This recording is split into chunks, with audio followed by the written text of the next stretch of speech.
মেয়েদের বন্ধুত্ব বিয়ের পর শেষ হয়ে যায়, কিন্তু ছেলেদের বন্ধুত্ব কখনো শেষ হয় না। যেমন ধরেন, আমি জানতাম তুমি আসবে।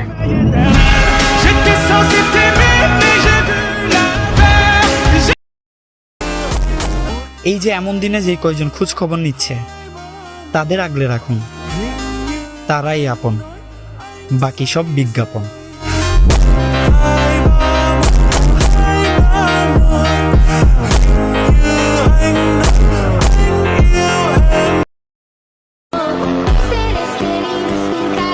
নিজেকে দামি ভাবার কিছুই নাই। যেখানে তোমার চরিত্রের সমস্যা, ওইখানে তুমি পরি হলেও আমগো কাছে তুমি মিয়া খলিফা।